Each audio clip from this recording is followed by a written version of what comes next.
이선희는 정원 한켠에 앉아 책을 읽고 있었습니다. 봄바람이 살랑이며 그녀의 하얀 머리카락을 흩날렸죠. 예순이 넘은 나이에도 이선희의 눈빛은 여전히 날카로웠습니다. 30년간 변호사로 일하며 수많은 사건을 해결했던 그 집중력은 은퇴 후에도 사라지지 않았어요. 오늘도 좋은 날씨네. 이선희는 하늘을 올려다보며 중얼거렸습니다.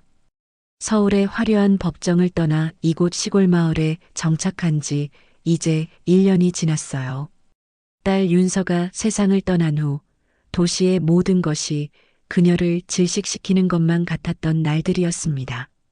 사람들의 동정 어린 시선, 법원 근처를 지날 때마다 떠오르는 패배감, 모두 떠나보내고 싶었죠. 이선희는 책을 덮고 장미꽃에 물을 주기 시작했습니다. 매일 정해진 시간에 하는 일과였어요. 삶의 규칙을 만들어야 살아갈 수 있다고 믿었기 때문이죠. 정원 가꾸기, 아침 산책, 저녁 독서. 이 단순한 일상이 그녀를 붙잡아주고 있었습니다. 저기, 안녕하세요? 낯선 목소리에 이선희는 고개를 들었어요. 담장 너머로 중년 남성이 미소를 지으며 손을 흔들고 있었습니다. 옆집에 이사온 문지훈이라고 합니다. 잘 부탁드립니다. 이선희는 물뿌리개를 내려놓았습니다. 그리고 예의 바르게 미소를 지었죠. 하지만 그 순간 이선희의 심장이 멈춘 듯 했어요. 그 남자의 눈매, 입꼬리가 올라가는 모양, 목소리의 톤까지 모든 것이 너무나 익숙했습니다. 문도현, 딸 윤서의 남자친구였고 윤서를 죽음으로 몰아넣은 악마였죠. 무혐의로 풀려났던 그 남자. 이선희는 본능적으로 뒤로 물러섰습니다. 손이 떨렸어요. 얼굴은 창백해졌고 정원의 평화로운 분위기가 일순간에 차갑게 변했습니다. 아, 괜찮으세요? 문지훈이 걱정스러운 표정으로 물었습니다. 이선희는 정신을 차리려 애썼어요. 아니야, 착각이야. 문도연은 서울에 있어. 게다가 이 사람은 나이가 훨씬 많잖아. 하지만 그 눈빛, 그 미소. 네, 괜찮습니다.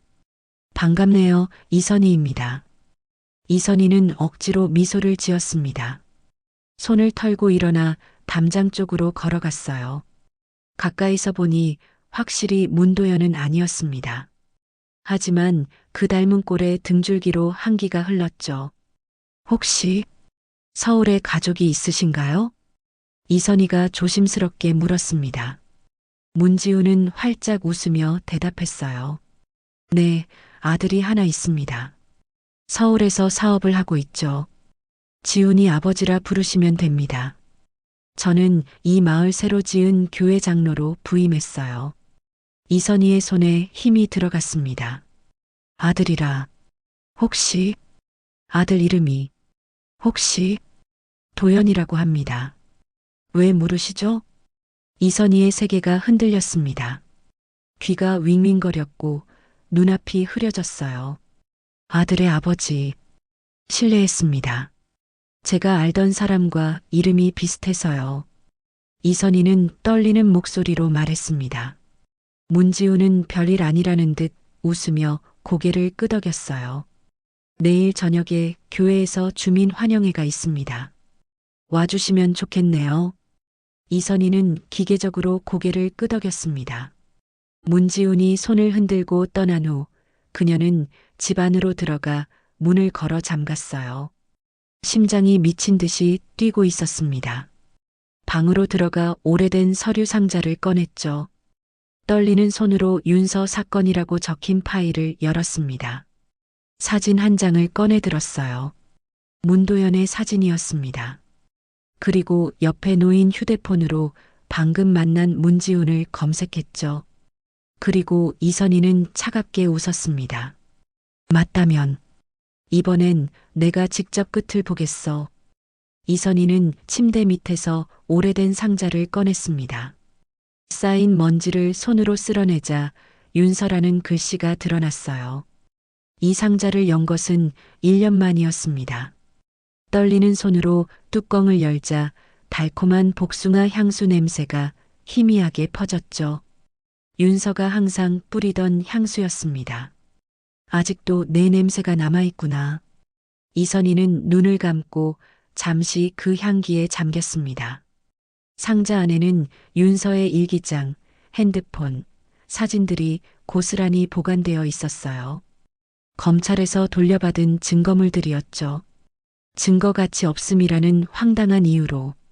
일기장을 펼치자 윤서의 깔끔한 글씨체가 눈에 들어왔습니다. 이선희는 떨리는 손으로 페이지를 넘겼어요. 오늘도 도연 오빠가 화를 냈다. 내 잘못도 아닌데. 친구와 통화한다고 손목을 비틀었다. 아프다고 말하면 더 세게 쥐는 것 같아서 참았다. 이게 사랑일까? 날짜는 사고 3달 전이었습니다. 이선희는 깊은 한숨을 내쉬었어요. 오빠가 미안하다며 꽃다발을 가져왔다. 항상 그렇다. 화내고 미안하다고 하고 다시 화내고. 무서운 건 내가 이 패턴에 익숙해지고 있다는 거다. 이선희의 손이 부들부들 떨렸습니다. 그 다음 페이지들은 점점 더 불안한 내용으로 채워져 있었어요. 점점 짙어지는 폭력의 그림자가 일기 속에 확연히 드러났죠. 왜 말하지 않았니, 윤서야. 이선희의 눈에서 뜨거운 눈물이 흘러내렸습니다. 법조인으로 30년을 살았지만 정작 자기 딸의 고통은 알아채지 못했죠. 변호사로서는 성공했을지 몰라도 어머니로서는 실패한 것만 같았습니다. 다음으로 윤서의 핸드폰을 켰어요. 비밀번호는 윤서의 생일이었습니다. 화면이 밝아지고 갤러리를 열었죠. 셀카, 친구들과의 사진, 그리고 멍든 팔뚝의 사진들.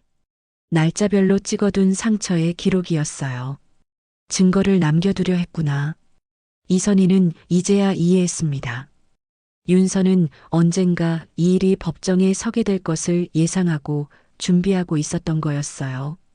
하지만 검찰은 이 사진들을 자해 가능성이라며 가볍게 무시했었죠. 녹음 파일도 있었습니다. 이선희는 떨리는 손으로 재생 버튼을 눌렀어요. 제발, 그만해. 아파. 누가 너더러 다른 남자랑 웃으래. 응? 그냥 동기였다니까. 아, 그만. 이선희는 핸드폰을 침대에 던지듯 내려놓았습니다. 가슴이 찢어지는 것 같았어요. 자신의 딸이 이런 고통을 겪고 있었다니. 그것도 자신이 전혀 모르는 사이에. 계단 추락 사고. 사건 당시 경찰의 결론이었습니다. 문도연의 진술에 따르면 윤서는 술에 취해 혼자 계단에서 넘어졌다고 했어요. CCTV도 없고 목격자도 없었죠. 부검 결과 나온 멍 자국들은 추락 과정에서 생긴 것으로 처리되었습니다. 이선희는 당시 법정에서 날뛰듯 항의했었어요. 하지만 검사는 감정적인 어머니라며 증거 불충분으로 사건을 종결시켰죠. 문도연은 무혐의로 풀려났고 세상은 그대로 돌아갔습니다. 윤서만 빼고. 이선희는 벽에 걸린 윤서의 사진을 바라보았어요. 환하게 웃고 있는 23 청춘의 모습.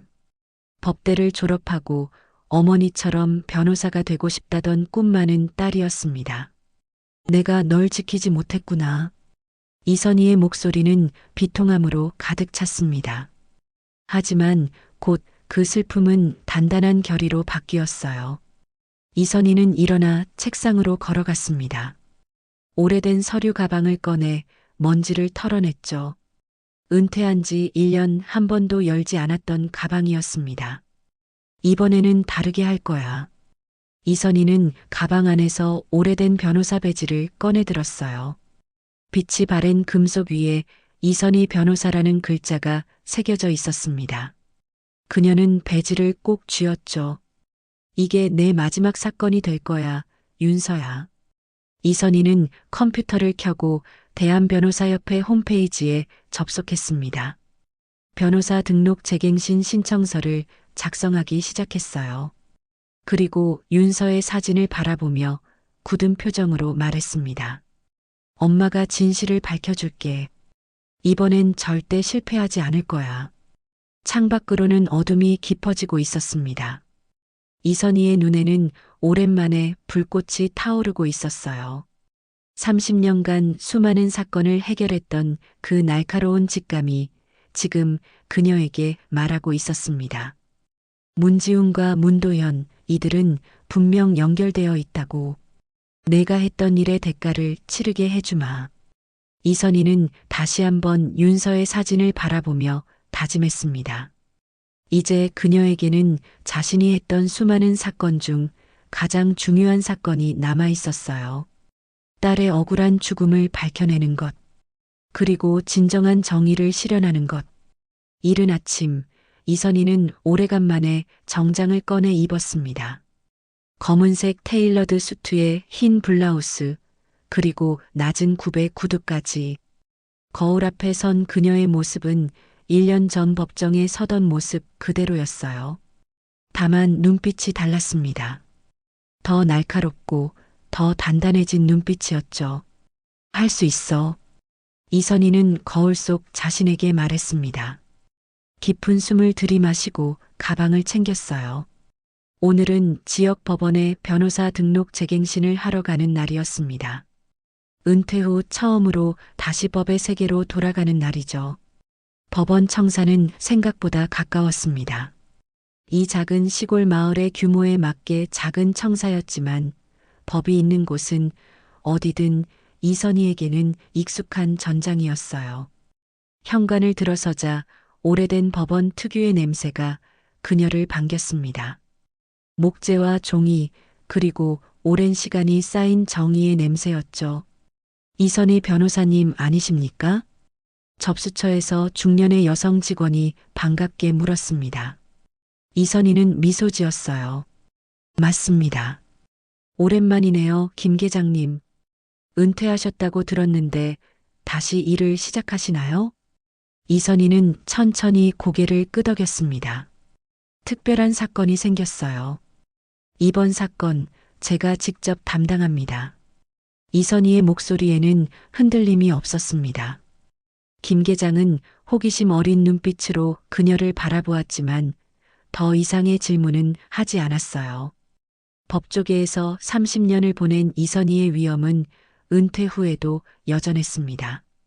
등록 절차는 생각보다 빠르게 진행되었어요. 서류에 서명하고 사진을 찍은 후 이선희는 새로운 변호사 배지를 받았습니다. 이제 공식적으로 현직 변호사로 돌아온 것이었죠.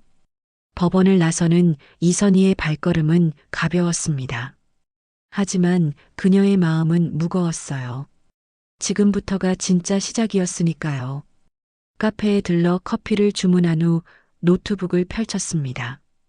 윤서의 사건 파일을 다시 한번 검토해야 했어요. 사고 발생 시간 오후 11시 30분. 사인, 두부 타박상과 뇌출혈로 인한 사망. 계단에서 추락.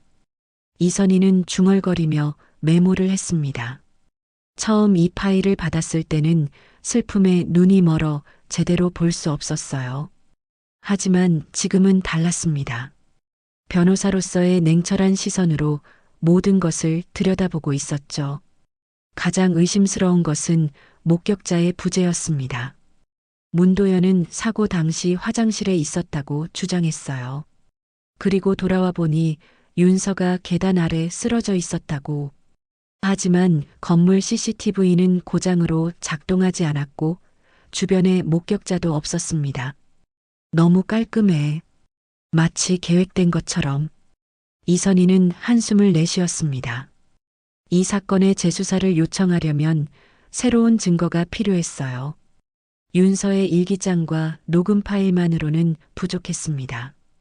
당시 검찰은 이미 이것들을 신빙성 없음으로 기각했으니까요. 카페 문이 열리고 누군가 들어왔습니다. 이선희는 습관적으로 고개를 들었어요. 그리고 그 순간 그녀의 심장이 빠르게 뛰기 시작했습니다. 문지훈이었죠. 문지훈은 이선희를 발견하고 미소를 지으며 다가왔습니다. 이웃사촌이 여기 계셨군요. 반갑습니다. 이선희는 침착하게 미소 지었습니다. 내면의 분노를 감추며 예의 바르게 인사했어요. 안녕하세요, 문장로님. 정장 차림이시네요. 어디 중요한 약속이라도? 이선희는 잠시 망설였습니다. 그리고 결심했어요. 정면 승부를 하기로. 변호사 등록을 다시 했어요. 특별한 사건을 맡게 되어서요. 문지훈의 표정이 순간 굳었습니다. 하지만 곧 다시 미소를 지었어요. 아, 그러셨군요. 어떤 사건인지 물어봐도 될까요? 이선희는 천천히 노트북을 닫았습니다. 그리고 문지훈의 눈을 똑바로 바라보았어요. 가정폭력으로 인한 사망 사건이에요. 피해자는 제 딸입니다. 문지훈의 미소가 사라졌습니다. 두 사람 사이에 긴장감이 감돌았어요.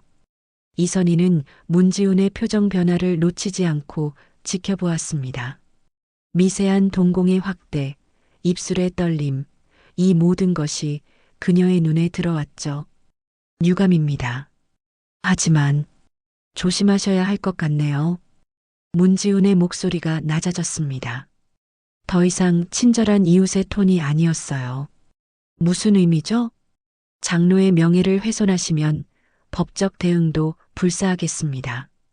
특히 제 가족에 관한 일이라면요. 고맙네요, 그 말.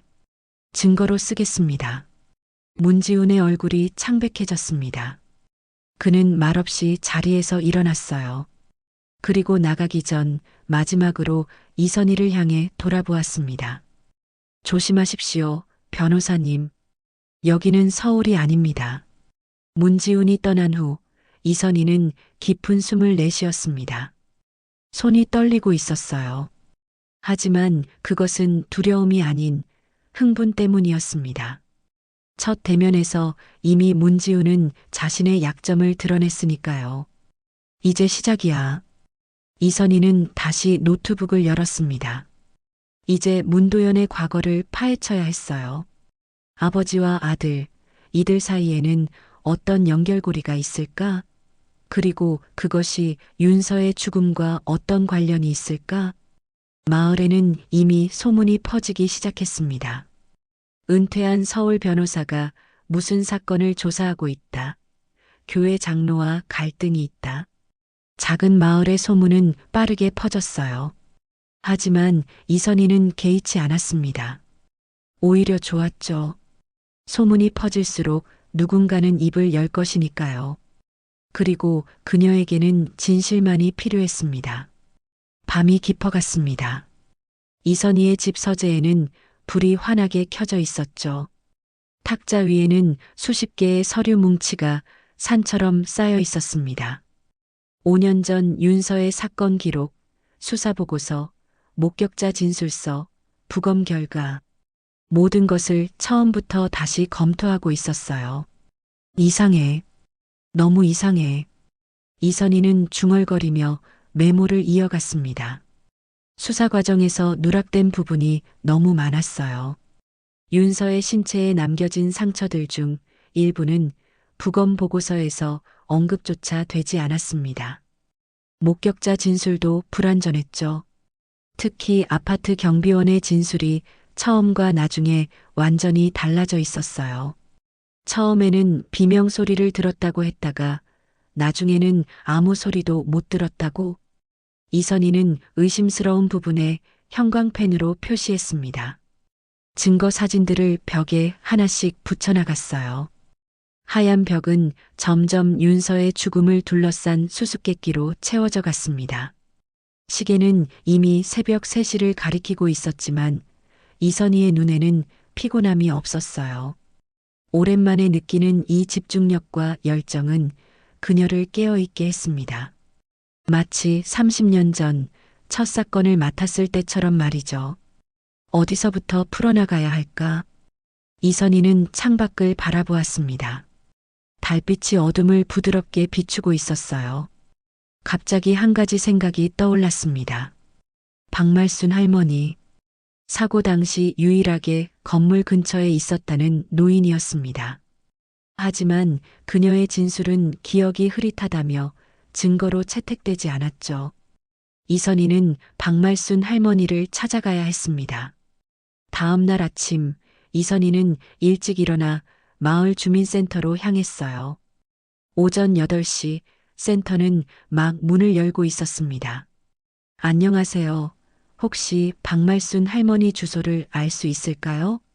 5년 전에 서울 신림동에 살고 계셨는데 혹시 이 마을로 이사 오셨다는 소문을 들었어요. 주민센터 직원은 의아한 표정을 지었지만 친절하게 컴퓨터를 검색해 주었습니다. 네, 맞습니다. 작년에 이사 오셨네요. 마을 서쪽 끝 솔밭길 12번지에 살고 계세요. 이선희는 감사 인사를 전하고 바로 그곳으로 향했어요. 솔밭길은 마을에서 가장 오래된 지역이었습니다. 낡은 한옥들이 즐비한 골목 사이로 걸어가니 12번지 앞에 도착했죠. 문을 두드리자 머리가 하얀 노파가 나왔습니다. 주름진 얼굴에 세월의 흔적이 깊게 새겨져 있었어요. 누구세요? 안녕하세요, 할머니. 저는 이선희 변호사입니다. 5년 전 신림동 사건에 대해 여쭤보고 싶어서 왔어요. 박말순 할머니의 표정이 급격히 변했습니다. 공포와 경계심이 뒤섞인 표정이었어요. 전 아무것도 못 봤어요. 그때도 말했잖아요. 제발 저를 내버려 두세요. 문이 쾅 닫혔습니다. 이선희는 당황했지만 물러서지 않았어요. 다시 문을 두드렸습니다. 할머니, 제 딸의 사건입니다. 그날 진실을 알고 계시다면 제발 도와주세요. 잠시 후 문이 조금 열렸습니다. 박말순 할머니의 떨리는 목소리가 들려왔어요. 그 남자들이 협박했어요. 증언하면 안 된다고. 이선희의 심장이 빠르게 뛰었습니다. 드디어 실마리를 찾은 것 같았어요. 어떤 남자들인가요? 젊은 남자, 그리고 나이 든 남자, 아버지와 아들 같았어요. 그들이 찾아와서 내가 본 것을 말하면 안 된다고 했어요. 돈도 줬고. 이선희는 숨을 깊게 들이마셨습니다. 문지훈과 문도연이 틀림없었어요. 할머니, 정말 중요합니다. 그날 밤 무엇을 보셨나요? 박말순 할머니는 주변을 살피더니 이선희를 안으로 들였습니다. 집안은 소박했지만 깨끗했어요. 둘은 작은 탁자에 마주 앉았습니다. 그날 밤, 난 잠이 안 와서 창가에 앉아 있었어요. 그때 비명소리가 들렸죠. 여자 목소리였어요. 창문으로 보니 그 젊은 남자가 여자를 계단 쪽으로 밀고 있었어요. 그리고 박말순 할머니의 목소리가 떨렸습니다. 눈물이 그녀의 주름진 뺨을 타고 흘러내렸어요. 그리고 여자가 계단 아래로 굴러떨어졌어요. 남자는 잠시 서 있다가 휴대폰을 꺼내더니 누군가에게 전화를 했죠. 그리고 나서야 아래층으로 내려갔어요. 이선희는 손을 꽉 쥐었습니다. 심장이 터질 것 같았어요. 이것이야말로 결정적인 증거였습니다. 할머니, 이 증언을 법정에서 해주실 수 있나요? 박말순 할머니는 두려움에 떨었습니다. 난 무서워요. 그들이 나를 찾아올 거예요. 이선희는 노파의 손을 잡았습니다. 제가 지켜드릴게요. 할머니의 증언은 제 딸의 명예를 되찾는데 결정적입니다. 제발 도와주세요. 긴 침묵 끝에 박말순 할머니는 천천히 고개를 끄덕였어요. 이선희는 그날 밤 늦게까지 사건 파일을 정리했습니다. 새로운 증거, 박말순 할머니의 증언을 중심으로 재수사 요청서를 작성했어요. 그때 갑자기 창문이 깨지는 소리가 들렸습니다. 깜짝 놀라 창가로 달려가 보니 누군가 돌을 던져 유리창을 깨트려 놓았어요. 바닥에는 돌멩이와 함께 쪽지가 놓여 있었습니다. 그만두지 않으면 당신도 딸처럼 될 것이다. 이선희의 손이 떨렸습니다. 하지만 그것은 두려움이 아닌 분노 때문이었어요. 그녀는 쪽지를 증거 봉투에 넣고 서류 위에 올려놓았습니다. 다음 날 아침, 이선희의 자동차 앞유리가 완전히 깨져 있었어요. 또 다른 경고였습니다. 하지만 이선희는 물러서지 않았죠.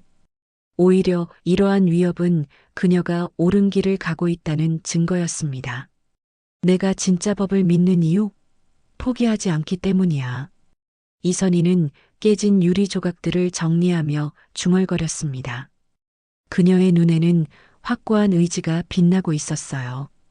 윤서야, 엄마가 반드시 진실을 밝혀낼게. 비가 내리는 아침이었습니다. 이선희는 빗방울이 창문을 타고 흐르는 모습을 바라보며 커피를 마셨어요. 오늘은 중요한 날이었습니다. 재심 청구서를 제출하는 날이죠. 모든 준비가 끝났습니다. 증거 파일, 증인 명단, 법적 논리, 모든 것이 완벽해야 했어요. 이번에는 반드시. 이선희는 중얼거리며 서류 가방을 챙겼습니다. 거울 앞에 서서 마지막으로 자신의 모습을 점검했어요.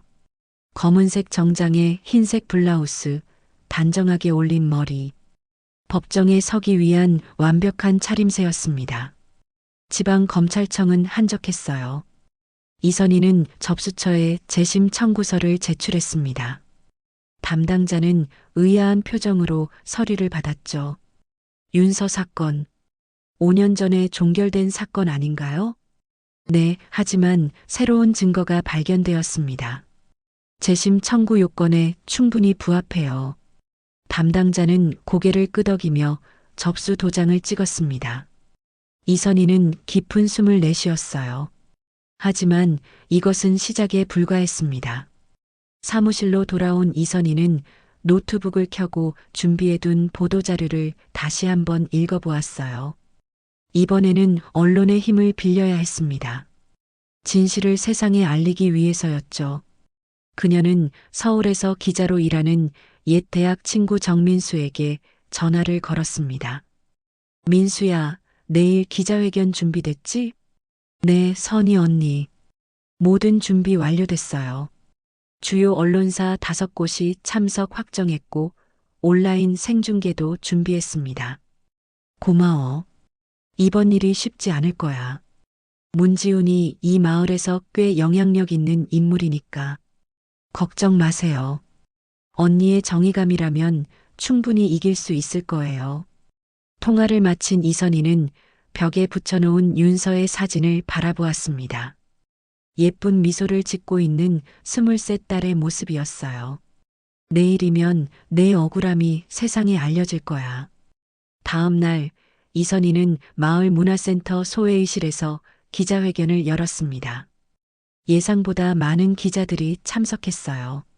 사건의 특수성과 유명 변호사의 복귀라는 뉴스 가치가 그들의 관심을 끌었던 것 같았죠. 이선희는 단상에 섰습니다. 떨리는 마음을 진정시키며 준비한 발언을 시작했어요. 저는 오늘 한 명의 어머니로서 이 자리에 섰습니다. 5년 전 제 딸 윤서는 의문의 계단 추락 사고로 목숨을 잃었습니다. 당시 수사는 단순 사고로 종결되었지만 새로운 증거들이 발견되었습니다. 이는 단순 사고가 아닌 명백한 살인이었음을 보여주고 있습니다. 기자들의 카메라 플래시가 연속으로 터졌습니다. 이선희는 흔들리지 않고 계속해서 말을 이어갔어요.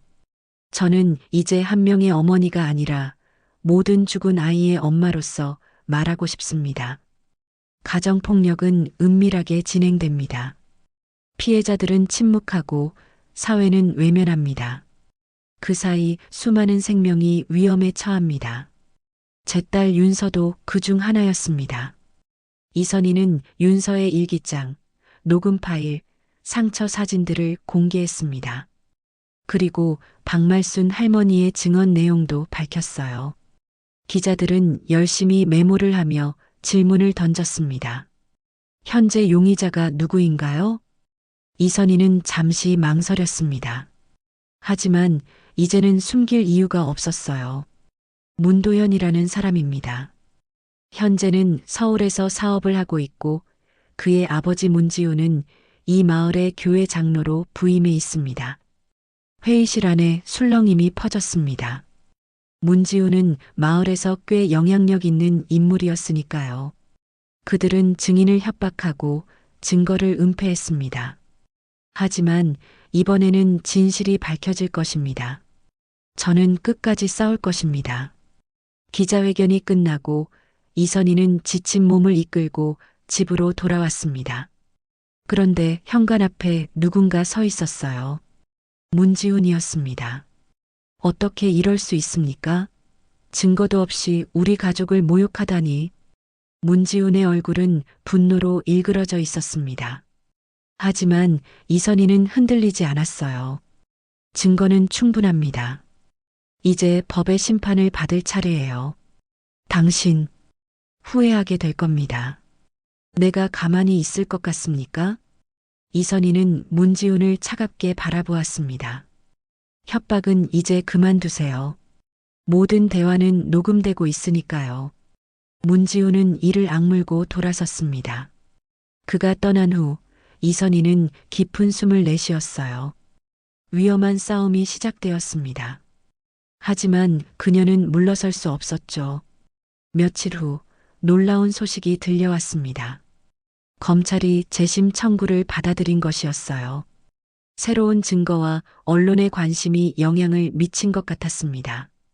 공판 날짜가 한 달 후로 잡혔죠. 이선희는 공판을 준비하며 밤낮으로 작업했습니다. 증인 신문 계획, 변론 내용, 증거 제출 순서까지 모든 것을 완벽하게 준비했어요. 이번 재판에서는 그녀가 직접 원고 측 변호인으로 출석하기로 했습니다. 법원은 특별히 이를 허가했죠. 윤서야, 이번엔 반드시 이길게. 이선희는 딸의 사진을 바라보며 다짐했습니다. 그녀의 눈에는 확신이 가득했어요. 30년간 숱한 법정 다툼을 겪어온 그녀였습니다. 이제 자신의 모든 경험과 지식을 동원해 마지막 싸움을 준비할 시간이었죠. 공판 전날 밤 이선희는 윤서의 방에 들어갔습니다. 5년 동안 그대로 보존해온 방이었어요. 침대에 앉아 윤서의 일기장을 한 번 더 읽었습니다. 내일이면 내가 겪은 모든 고통이 세상에 드러날 거야. 그리고 정의가 이루어질 거고. 이선희의 눈에서 눈물이 흘러내렸습니다. 그것은 슬픔의 눈물이 아니었어요. 오랜 시간 참아온 분노와 결의가 섞인 눈물이었습니다. 엄마가 꼭 이길게. 약속할게. 법원 앞은 취재진과 시민들로 북적였습니다. 이선희가 차에서 내리자 카메라 플래시가 연이어 터졌어요. 윤서 사건은 언론의 주목을 받으며 전국적인 이슈가 되어 있었습니다. SNS에서는 윤서에게 정의를 해시태그가 트렌드에 올라와 있었죠. 이선희는 흔들림 없는 걸음으로 법원으로 향했습니다. 검은색 정장에 단정하게 묶은 머리, 그리고 손에는 윤서의 사진이 담긴 작은 펜던트를 쥐고 있었어요. 오늘을 위해 그녀는 모든 준비를 마쳤습니다. 법정 안으로 들어서자 이미 방청석은 가득 차 있었어요. 피해자 가족들, 시민단체 회원들, 그리고 언론인들까지. 이선희는 원고석에 앉았습니다. 그리고 맞은편 피고석을 바라보았죠. 문도현이 변호인과 함께 앉아 있었습니다. 그의 뒤로는 문지훈의 모습도 보였어요. 문도현은 이선희와 눈이 마주치자 시선을 피했습니다. 5해 전과 달리 이제 그의 태도는 자신감 넘치는 모습이 아니었어요. 불안해 보였습니다. 모두 일어서 주십시오. 재판장이 입장하며 재판이 시작되었습니다. 이선희는 깊게 숨을 들이마셨어요. 이제 시작이었습니다. 사건 번호 2025 고압 1235 피고인 문도현에 대한 특정 범죄 가중처벌법상 상해치사 사건을 개정합니다. 재판장의 선언과 함께 이선희는 자리에서 일어났습니다. 오랜 시간 변호사로 활동했지만 이번처럼 가슴이 뛰는 순간은 없었어요. 원고 측 변호인 이선희입니다. 본 사건은 5년 전 단순 사고로 종결되었으나 새로운 증거 발견으로 재심이 청구되었습니다. 피해자는 저의 딸 윤서이며 피고인의 지속적인 가정폭력 끝에 계단에서 추락해 사망한 사건입니다. 이선희의 목소리는 흔들림이 없었습니다. 법정 안은 숨소리조차 들리지 않을 정도로 조용해졌어요. 첫 번째 증거로 피해자의 일기장을 제출합니다. 이선희는 증거물 상자에서 윤서의 일기장을 꺼냈습니다. 그리고 주요 내용을 천천히 낭독했어요. 윤서가 겪었던 폭력, 두려움, 그리고 절망이 그녀의 목소리를 통해 법정에 울려 퍼졌습니다. 다음으로 피해자의 휴대폰에서 발견된 음성 녹음 파일을 재생하겠습니다. 법정의 윤서와 문도연의 목소리가 울려 퍼졌습니다. 윤서의 비명소리와 문도연의 위협적인 목소리에 방청석에서는 탄식이 흘러나왔어요. 문도연은 고개를 숙인 채 손가락만 꼼지락거렸습니다. 세 번째 증거는 사건 당시 목격자 박말순 할머니의 증언입니다. 법정 문이 열리고 80이 넘은 노파가 천천히 걸어 들어왔습니다. 떨리는 걸음이었지만 그녀의 눈빛은 단호했어요. 박말순 할머니는 증인석에 앉았습니다. 할머니, 사건 당일 밤에 보신 것을 말씀해 주세요. 박말순 할머니는 떨리는 목소리로 증언을 시작했습니다. 그날 밤 저는 잠이 안 와서 창가에 앉아 있었어요. 그때 아파트에서 비명소리가 들렸죠. 창문으로 보니 젊은 남자가 여자를 계단 쪽으로 밀고 있었습니다. 여자는 계단 아래로 굴러떨어졌고 남자는 잠시 서 있다가 전화를 했어요. 그리고 나서야 아래층으로 내려갔습니다. 박말순 할머니의 증언에 법정은 술렁였습니다. 문도연의 변호사가 벌떡 일어났어요. 반대 신문 요청합니다. 재판장의 허락을 받아 문도연의 변호사가 박말순 할머니에게 질문을 던졌습니다. 할머니, 당시 현장과 할머니의 집은 얼마나 떨어져 있었습니까? 그리고 할머니의 시력은 어떠신가요? 박말순 할머니는 흔들리지 않고 대답했습니다. 제 집은 바로 맞은편 건물이었어요. 그리고 제 시력은 나이에 비해 좋은 편입니다. 제가 본 것은 분명합니다. 그런데 왜 5년이 지난 지금에서야 이런 증언을 하시는 겁니까? 당시에는 아무것도 못 봤다고 하지 않으셨나요? 박말순 할머니는 잠시 머뭇거렸습니다. 그리고 천천히 대답했어요. 협박을 받았습니다. 문도현과 그의 아버지가 찾아와서 내가 본 것을 말하면 안 된다고 했어요. 노인네가 사는 것도 힘든데 일을 크게 만들지 말라고. 돈도 주고 갔습니다. 법정이 다시 한번 술렁였습니다. 이선희는 차분하게 다음 증거를 준비했어요. 다음으로 피고인 문도현과 그의 아버지 문지훈이 저에게 보낸 협박 편지와 녹취록을 제출하겠습니다. 이선희는 최근 몇 주간 받았던 협박 편지들과 문지훈과의 대화를 녹음한 파일을 재생했습니다. 문도연의 얼굴이 창백해졌어요. 문지훈은 분노한 표정으로 자리에서 일어나려 했지만 재판장의 경고에 다시 앉았습니다. 마지막으로 윤서의 신체에 남아있던 상처들에 관한 새로운 법의학 분석 결과를 제출합니다. 이선희가 준비한 마지막 증거였습니다.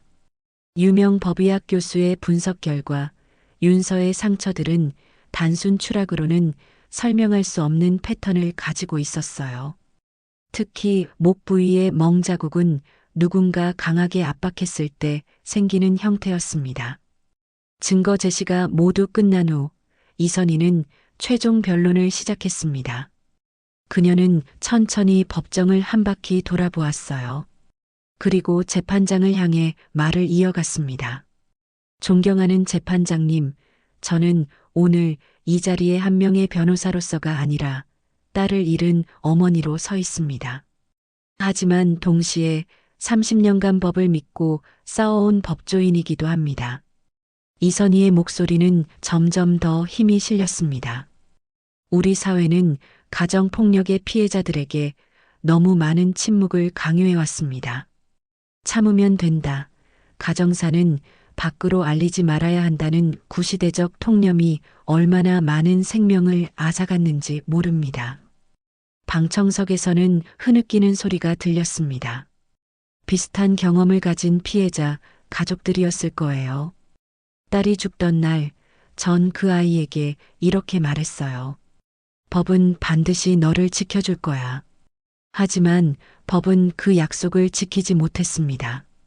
이제 5년이 지나서야 저는 그 약속을 지키러 이 자리에 왔습니다. 이선희의 목소리가 살짝 떨렸지만 곧 다시 단단해졌어요. 오늘 이 법정에서 정의가 실현되기를 바랍니다. 문도연이 자신의 범죄에 대한 책임을 지고 우리 사회가 가정폭력의 심각성을 다시 한번 깨닫는 계기가 되기를 바랍니다. 그것이 윤서를 비롯한 모든 피해자들에게 우리가 할 수 있는 최소한의 예의일 것입니다. 이선희의 변론이 끝났습니다. 법정안은 무거운 침묵에 잠겼어요. 재판장은 심각한 표정으로 고개를 끄덕였습니다. 오늘 심리는 여기까지 하겠습니다. 다음 공판은 일주일 후에 진행하며 그때 피고인 측의 변론을 듣겠습니다. 이선희는 자리에 앉았습니다. 지친 눈을 잠시 감았어요. 첫 번째 공판이 끝났습니다. 이제 시작이었죠. 하지만 그녀는 느낄 수 있었습니다.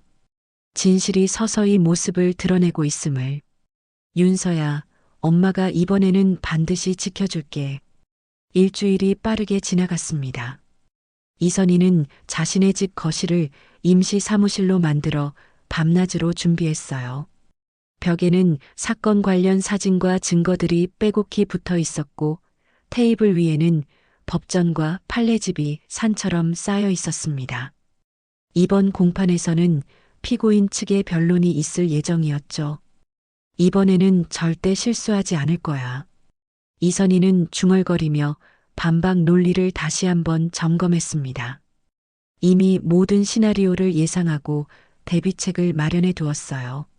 30년간의 법정 경험이 빛을 발하는 순간이었습니다. 두 번째 공판일, 법원은 첫 공판 때보다 더 많은 사람들로 가득 찼어요. 윤서 사건은 이제 전국적인 관심사가 되어 있었습니다. 포털 사이트 메인에는 윤서 사건 생중계라는 뉴스가 올라와 있었고 법원 앞에는 시민들이 모여 가정폭력 OUT 피켓을 들고 있었죠. 이선희는 차분하게 원고석에 앉았습니다. 그리고 맞은편을 바라보았어요. 문도연은 이전보다 더 초췌해 보였습니다. 그의 변호인은 두꺼운 서류 뭉치를 정리하고 있었어요. 재판이 시작되고 문도연 측 변호인이 변론을 시작했습니다. 존경하는 재판장님, 본 사건은 단순한 사고임에도 불구하고 감정적인 요소가 개입되어 불필요하게 확대된 사건입니다. 피고인은 당시 화장실에 있었고 돌아와 보니 피해자가 이미 계단에서 추락해 있었습니다. 문도연의 변호사는 유창한 말솜씨로 주장을 이어갔어요. 윤서의 상처들은 이전 사고에서 비롯된 것이라는 주장. 박말순 할머니의 증언은 노인성 질환으로 인한 착각일 수 있다는 주장, 그리고 윤서의 일기와 녹음 파일은 조작되었을 가능성이 있다는 주장까지. 이선희는 냉정하게 모든 것을 메모했습니다. 그리고 반박 기회가 왔을 때 천천히 일어났어요. 변호인께서는 피해자의 상처가 이전 사고에서 비롯되었다고 주장하셨습니다. 그렇다면 질문이 있습니다. 이선희는 법의학 사진을 제시했습니다. 이 멍 자국들은 사망 24시간 이내에 생긴 것으로 확인되었습니다. 법의학적으로 명백한 사실입니다. 어떤 이전 사고에서 비롯된 것일까요? 문도연의 변호사가 당황한 기색이 역력했습니다. 이선희는 계속해서 공격을 이어갔어요. 그리고 박말순 할머니의 증언이 착각이라고 하셨는데 그렇다면 왜 피고인의 아버지는 할머니를 찾아가 증언하지 말라고 협박했을까요? 착각이라면 굳이 그럴 필요가 있었을까요? 법정이 술렁였습니다. 이선희는 마지막 일격을 준비했어요. 가장 중요한 것은 이것입니다. 이선희는 새로운 증거를 제출했습니다. 문도연의 휴대폰 위치 기록이었어요. 사건 당일 피고인은 자신이 화장실에 있었다고 주장했습니다. 하지만 그의 휴대폰 위치 기록에 따르면 사고 발생 시간에 그는 계단 위치에 있었습니다. 이 데이터는 통신사로부터 공식적으로 받은 것입니다. 문도연이 창백한 얼굴로 자리에서 일어섰습니다. 거짓말입니다. 그런 기록은. 갑자기 문도연이 말을 멈추었습니다. 이선희가 그를 똑바로 바라보고 있었어요. 계속하세요, 문도연 씨. 그런 기록은 어떻다고요? 문도연은 다시 자리에 주저앉았습니다. 그의 변호사가 당황하여 휴정을 요청했지만 재판장은 거절했어요. 피고인 측의 변론이 모두 끝났다면 이제 최종 변론을 시작하겠습니다. 재판장의 선언에 이선희는 다시 한번 일어났습니다. 그리고 법정을 천천히 둘러보았어요. 방청석에는 눈물 흘리는 엄마들, 진지한 표정의 기자들, 그리고 관심 어린 시민들이 앉아 있었습니다. 재판장님, 그리고 이 자리에 함께하신 모든 분들, 오늘 우리는 윤서의 죽음을 다시 보고 있습니다. 하지만 이것은 단순히 한 명의 죽음이 아닙니다. 우리 사회가 얼마나 가정폭력에 무감각했는지를 보여주는 사례입니다. 이선희는 천천히 윤서의 사진을 들어 보였습니다. 이 아이는 법을 믿었습니다. 증거를 모으고 기록을 남기고 언젠가는 정의가 이루어질 것이라 믿었습니다. 하지만 그 믿음이 지켜지기 전에 그녀는 세상을 떠났습니다. 이선희의 목소리가 약간 떨렸지만 곧 다시 강해졌어요. 오늘 이 법정에서 우리는 그 믿음을, 법에 대한, 정의에 대한 믿음을 회복시켜야 합니다. 그것이 윤서를 비롯한 모든 가정폭력 피해자들에게 우리가 할 수 있는 일입니다. 그녀의 변론이 끝났습니다. 법정은 깊은 침묵에 잠겼어요. 재판장은 잠시 생각에 잠기더니 선언했습니다. 오늘 심리는 여기까지 하겠습니다. 판결은 일주일 후에 선고하겠습니다. 일주일이 지났습니다. 판결 선고일 법정은 사람들로 가득 찼어요. 이선희는 단정한 모습으로 자리에 앉아 있었습니다. 긴장감과 기대감이 뒤섞인 복잡한 감정이었죠. 문도연이 피고인석에 앉았습니다. 그의 표정은 이미 패배를 인정한 듯 했어요. 문지우는 방청석 맨 뒷줄에 앉아 있었습니다. 평소의 당당한 모습은 온데간데 없이 초라해 보였죠. 모두 일어서 주십시오. 재판장이 입장했습니다. 모두가 일어섰어요. 사건 번호 2025 고압 1235 피고인 문도연에 대한 특정범죄 가중처벌법상 상해치사 사건의 판결을 선고합니다. 재판장은 천천히 판결문을 읽기 시작했습니다. 법원은 제출된 모든 증거와 증언을 종합적으로 검토한 결과 피고인 문도연이 피해자 윤서에게 지속적인 폭력을 행사했으며 사건 당일 피해자를 계단에서 밀어 사망에 이르게 한 사실이 인정된다고 판단했습니다. 법정이 술렁였습니다. 이선희는 숨을 멈추고 재판장의 다음 말을 기다렸어요. 이에 법원은 피고 문도연에게 특정범죄 가중처벌법상 상해치사죄로 징역 15년을 선고한다. 순간 법정이 소란스러워졌습니다. 박수 소리, 환호성, 그리고 흐느끼는 소리가 뒤섞였어요. 이선희는 그저 자리에 앉아 눈을 감았습니다. 분노도 눈물도 없었어요. 오직 평온함만이 그녀를 감쌌습니다. 이건 윤서의 승리야. 나는 그저 딸의 입이 되었을 뿐. 이선희는 마음속으로 중얼거렸습니다. 5년간의 긴 싸움이 마침내 끝났어요. 정의는 늦었지만 결국 이루어졌습니다. 법정이 정리되는 동안 문지훈이 이선희에게 다가왔습니다. 그의 얼굴에는 더 이상 교만함이 없었어요. 왜 이렇게까지 하셨습니까? 복수심 때문입니까? 이선희는 천천히 고개를 들었습니다. 그리고 담담하게 대답했어요. 복수가 아니라 정의입니다. 당신의 아들이 내 딸에게 한 일, 그리고 당신이 그것을 숨기기 위해 한 모든 일들에 대한 정의죠. 문지우는 더 이상 할 말이 없다는 듯 고개를 숙였습니다. 그리고 천천히 돌아섰어요. 이선희는 그의 뒷모습을 바라보았습니다. 더 이상의 증오나 분노는 느껴지지 않았어요. 오직 진실이 밝혀졌다는 안도감 뿐이었습니다. 재판이 끝난 후 이선희는 법원 계단을 천천히 내려왔습니다. 취재진들이 그녀에게 몰려들었지만 그녀는 고개를 저었어요. 오늘은 인터뷰를 하지 않겠습니다. 다만 한 가지만 말씀드리고 싶어요. 이선희는 카메라를 향해 말했습니다. 오늘의 판결이 다른 피해자들에게 용기가 되길 바랍니다. 당신은 혼자가 아닙니다. 그리고 정의는 언젠가 반드시 이루어집니다. 비가 내리기 시작했습니다. 이선희는 우산을 펴지 않고 빗속을 걸었어요. 시원한 빗방울이 그녀의 얼굴을 적셨습니다. 마치 5년 동안 참아왔던 모든 것들이 씻겨 내려가는 것 같았어요. 윤서야, 이제 끝났다. 엄마가 약속을 지켰어.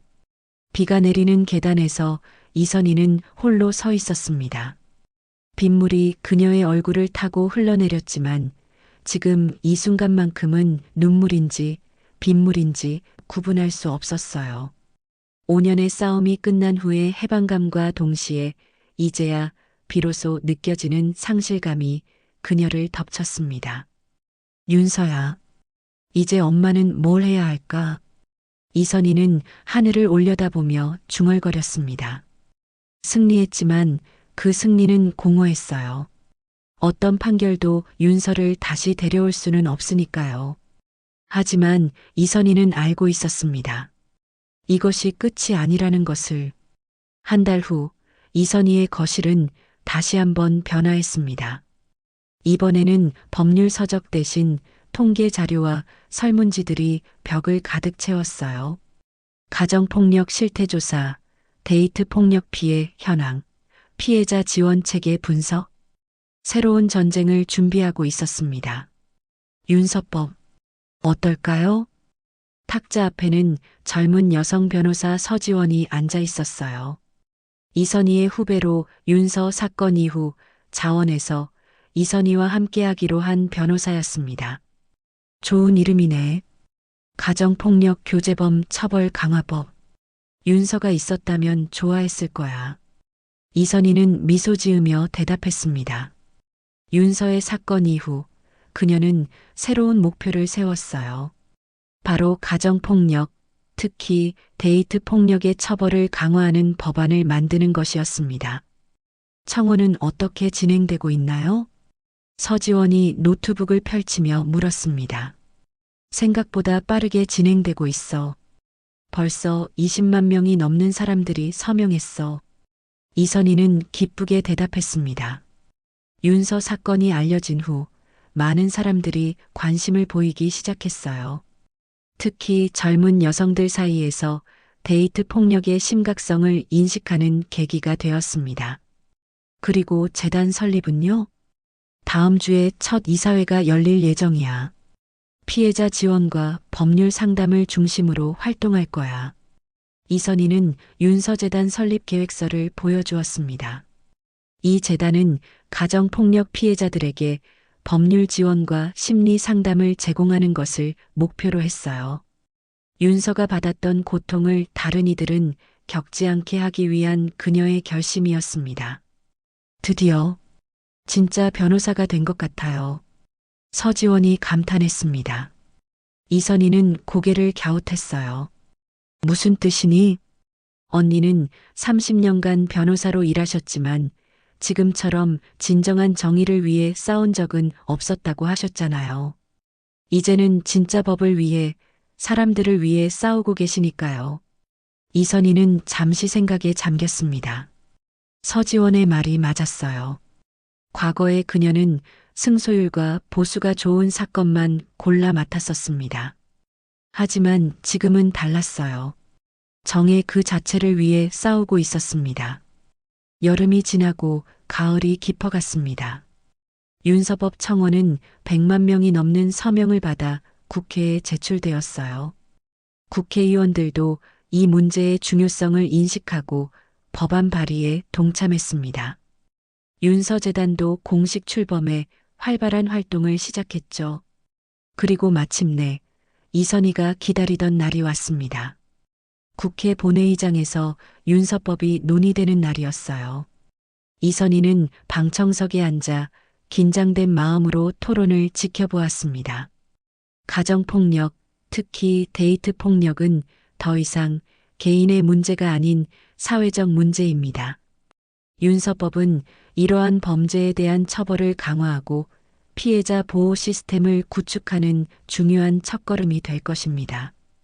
여성가족부 장관의 발언에 많은 의원들이 고개를 끄덕였습니다.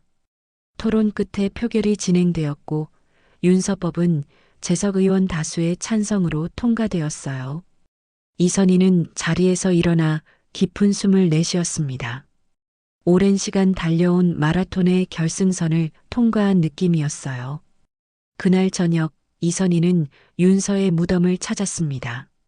차분히 무덤 앞에 앉아 이야기를 나누었어요. 윤서야, 오늘 내 이름을 딴 법이 통과됐어. 이제 너처럼 고통받는 사람들이 좀 더 쉽게 도움을 받을 수 있을 거야.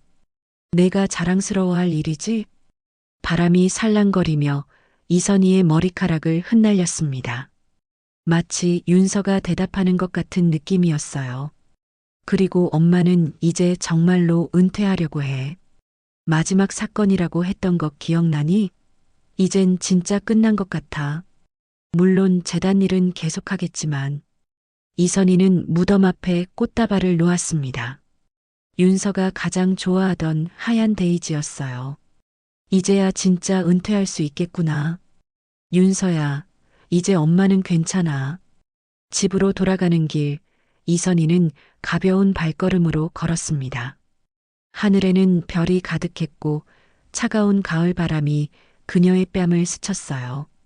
오랜만에 느끼는 진정한 평화였습니다. 그녀의 집 서재에는 더 이상 사건 파일이나 법률 서적이 가득하지 않았어요. 대신 윤서의 사진과 함께 앞으로 재단에서 돕게 될 많은 이들의 희망이 담겨 있었습니다. 이선희는 마지막으로 윤서의 사진을 바라보았습니다. 환하게 웃고 있는 모습이었어요. 엄마가 내 변호사가 되어줬으니 이제는 내가 엄마의 수호천사가 되어줄래? 창밖으로 별 하나가 유난히 밝게 빛났습니다. 이선희는 미소 지었어요. 이제 그녀는 새로운 시작을 할 준비가 되어 있었습니다. 변호사로서의 삶은 끝났지만 윤서의 어머니로서 그리고 세상을 조금 더 나은 곳으로 만들기 위해 노력하는 한 사람으로서의 삶은 계속될 것이었습니다. 그리고 그날 밤 그녀는 오랜만에 악몽 없는 편안한 잠을 잤습니다.